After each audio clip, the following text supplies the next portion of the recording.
Alright class, I want you to read the page that is in your book right now. I want you to read that to yourself. So give you a minute to do that.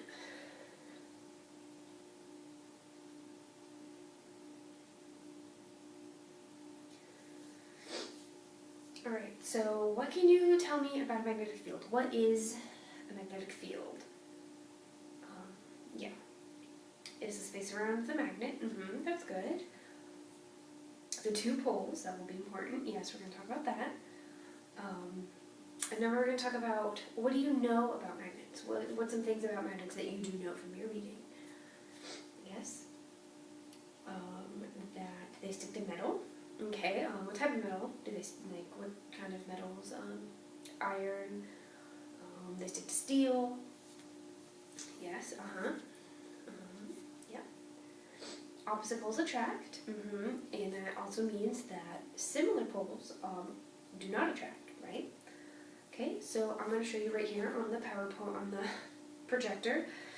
I'm going to set up, I have a little magnet, and I'm going to have a little box over it, a clear box, and I have some iron shavings that I'm going to sprinkle around, and we're going to see what it's going to look like, if maybe it matches the pictures you have in your book. So we're just going to do that a little bit. Just sprinkle around. Can you tell me what it's doing? Like what did the iron shavings do? Yes. It clumped to the ends of the magnetic strip. Right. It clumped to the two poles. And there's not really a lot in the middle. Why? Because they have a pole. They're in the magnetic field, so so the ones on the ends get pulled, but the ones in the middle don't really get pulled. They're not in the magnetic field like the other bits. It'd kind of be like if you guys went outside and you played recess, and you were out on the swings, and I was in here, and I yelled to have you guys come back in. Would you hear me? Yeah, maybe not. But if I went outside with you guys, and you guys were on the swing set, and I yelled for everyone to come back inside, and I used my whistle, you'd probably hear me, and then you would come here. But let's say a few of you went to the high school down the street a little bit, and you guys are hanging out behind the high school, and I'm in here, and I'm yelling so loud to have you guys come back, but you're not going to hear me. So it's kind of like that. There's different magnetic fields, and if you're in it, then you'll feel the attraction. But if you're out of it, then there's no a feeling of attraction. They just don't do really anything because they don't feel the attraction of the magnet.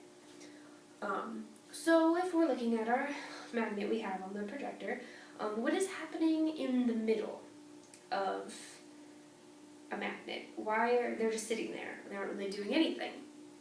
Well, it's kind of like if, let's say your friend calls you and says that they have the ticket to the best movie ever and you really want to go, but then your other friend calls you and says, I have a ticket to a different movie and you really want to go to both movies, so you're kind of like torn between which movie you should go to, and so you're being pulled from both sides, but you kind of stay in the middle because both sides are like equally pulling on you.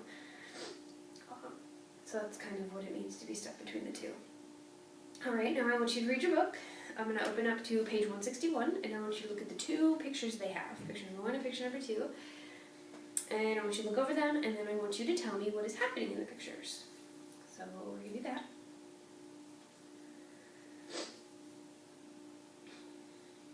Alright, so what is the first picture doing? What is happening in that first picture?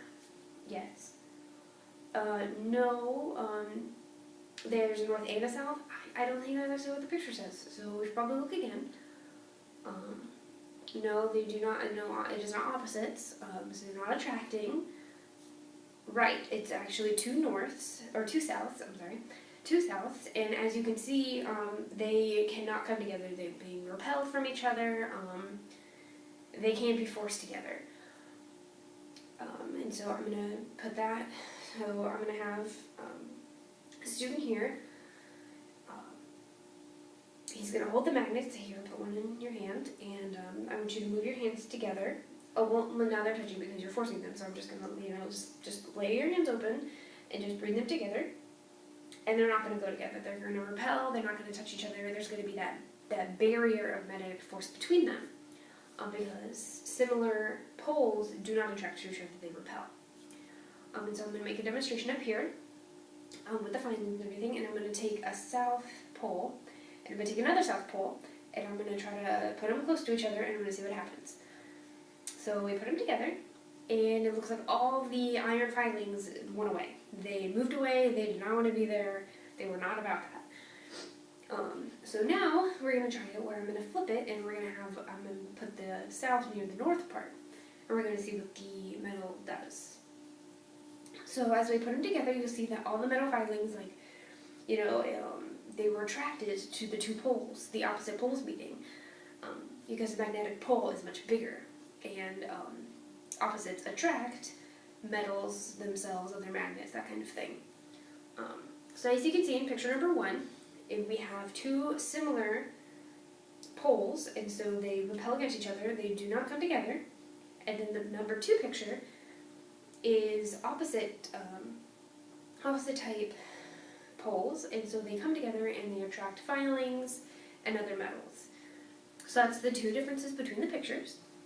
And I have a question. What is the biggest magnet we could use? What is the biggest magnet that we have access to? Yes, the horseshoe magnets are very big. We do use those, but I'm talking even bigger. It's a huge magnet. That's right, the Earth. The Earth is actually a magnet, and that is because they think it is because the core is made of iron, and so that kind of has its magnetic force, and the Earth actually does have 2 poles on each end. That kind of creates that magnetic pole of the iron and the whole Earth. And where are those poles? Can anybody tell me where the poles are? That's right, the North and South Pole on top and on bottom of the Earth. And so the entire thing is one big magnet. So there is some things that we can use the magnetic force of the Earth to help us. We've had some technology that takes advantage of this magnetic field. And the one I'm going to talk about is a compass. And so you use it when you're lost in the woods, you don't know where, you're lost and you're just walking around. You use the compass to find your way. So I'm going to show you. I'm going to put it under here, and you can see. Does anybody know anything about compasses? Anybody in the Boy Scouts knows how to use one? Because a lot of people have them, but they don't know how to use them, and so they just kind of wander aimlessly in the woods. So it's really important to learn how to use a compass for safety and so you don't get lost and that kind of thing. Does anybody know how they work?